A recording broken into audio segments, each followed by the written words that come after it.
Lumalabas na isa ang Washington Wizards sa mga kupunang seryosong nagmo-monitor sa sitwasyon ng veteranong NBA star na si DeMar DeRozan. Ayon sa ulat ni Shams Charania ng ESPN, nagkaroon na ng ilang pag-uusap ang Wizards at ang kampo ni DeRozan tungkol sa posibilidad na sumali siya sa koponan.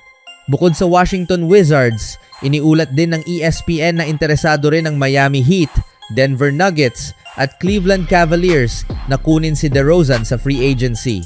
Sa nakaraang season, naglaro si DeMar DeRozan sa Sacramento Kings kung saan nagtala siya ng average na 18.4 points kada laro sa loob ng 77 na laban.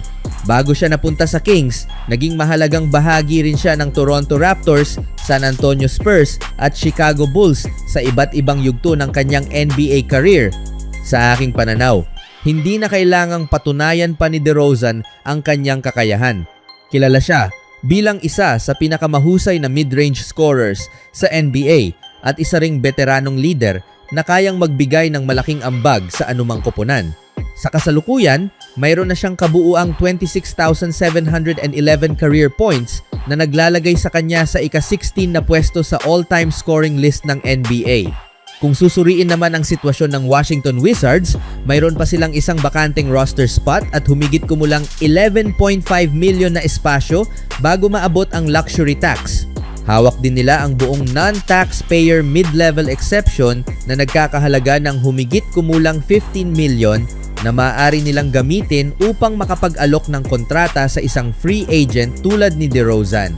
Gayunpaman, sa aking pagsusuri, kung tuluyang pipirma si DeMar DeRozan sa Washington Wizards, lalo pang lalalim ang kanilang rotation.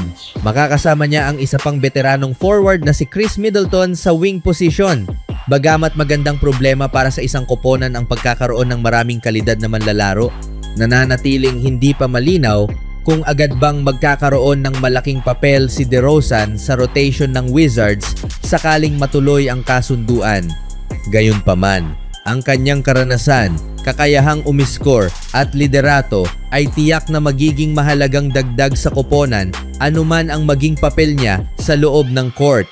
Samantala, nananatili pa rin sa koponan ang itinuturing na pinakamahusay na shooter sa kasaysayan ng NBA na si Stephen Curry para sa panibagong season. Bukod dito, nagkaroon din ng panibagong pag-asa ang Warriors matapos nilang masungkit ang kampyonato sa 2026 NBA Summer League.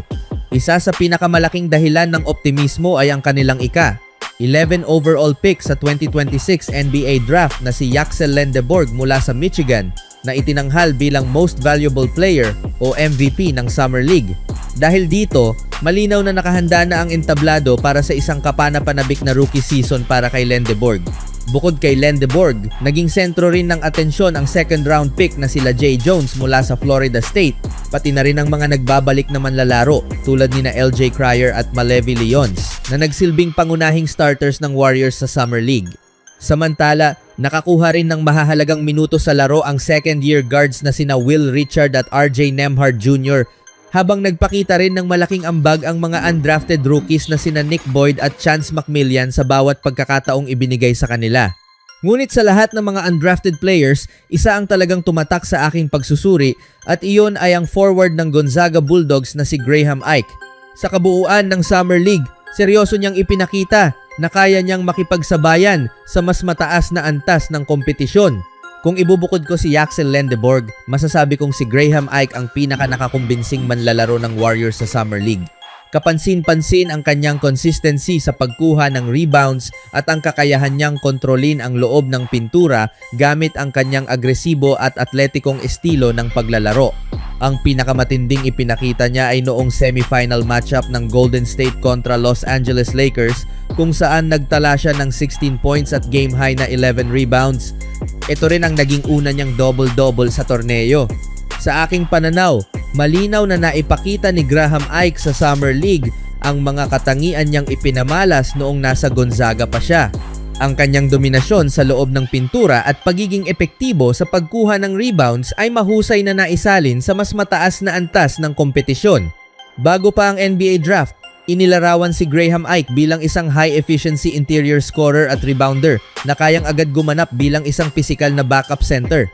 Ang kanyang mahusay na footwork, shooting touch, at basketball IQ ang nagbibigay sa kanya ng matibay na pundasyon sa opensa. Bukod pa rito, ang walang kapagurang enerhiya niya sa pagkuha ng rebounds ay isang katangi ang magiging mahalaga sa anumang antas ng laro. Ang shooting touch na ipinakita rin niya ay lalo pang nagpapalawak ng kanyang pagkakataong makakuha ng playing time sa NBA. Dahil sa kanyang estilo ng paglalaro, inihahambing siya sa mga dating NBA stars na sina Zach Randolph at Steven Adams. Malaking oportunidad para kay Graham Ike ang makalaro kasama si Draymond Green dahil marami siyang matututunan mula sa isa sa pinakamahusay na defensive players sa kasaysayan ng NBA, lalo na pagdating sa rebounding at sa tamang paraan ng paglalaro para manalo ng mga mahahalagang laban. Bukod pa rito, kung sina Kristaps Porzingis at Al Horford ang mangunguna sa posisyon ng center, magkakaroon si Ike ng pagkakataong matuto mula sa dalawang dating NBA All-Stars habang sabay ding napapalakas ang interior defense at rebounding ng Warriors. Kung susuriin ang naging performance ng Golden State noong nakaraang season, nagtapos sila sa ika-21 na pwesto sa buong NBA sa rebounding na may average na 42.3 rebounds kada laro. Nasa ika-25 pwesto rin sila sa block shots kada laro na may average na 4.2 blocks. Sa aking pananaw, hindi na ito gaanong nakakagulat dahil kilala ang Warriors sa paggamit ng small ball lineup at mabilis na estilo ng paglalaro. Ngunit dito pumapasok ang halaga ng isang manlalaro tulad ni Graham Ike. Malaki ang maidaragdag niya sa koponan pagdating sa rebounding at sa pisikal na presensya sa ilalim ng ring. Bagamat may taas lamang siyang 6'9", kaya pa rin niyang gampanan ang papel bilang isang dominanteng rebounder sa posisyon ng center. Lalo na kung magdesisyon si Steve Kerr na gumamit ng mas maliit na lineup sa kabuuan ng pananaw ng Golden State. Matapos ang naging paghihirap ng Warriors sa Western Conference noong nakaraang season, lalo na sa mga larong wala sina Stephen Curry at Jimmy Butler, malinaw na kailangan na nilang patuloy na buuin ang kinabukasan ng koponan sa pamamagitan ng NBA draft at free agency. Sa ngayon, mukhang napakagandang desisyon ang pagpili nila kay Axel Lendeborg dahil agad itong nagbunga ng positibong resulta. Ngunit bukod kay Lendeborg, naniniwala ang team na maaaring nakatagpo ang Golden State Warriors ng isang tunay na diamond in the rough kay Graham Ike. Kung maipagpapatuloy niya ang ipinakita niyang laro sa Summer League, may malaking potensyal siyang maging mahalagang bahagi ng Warriors, lalo na sa pagpapalakas ng kanilang rebounding at presensya sa loob ng pintura sa mga susunod na season. Ano sa tingin nyo dito mga kaibigan?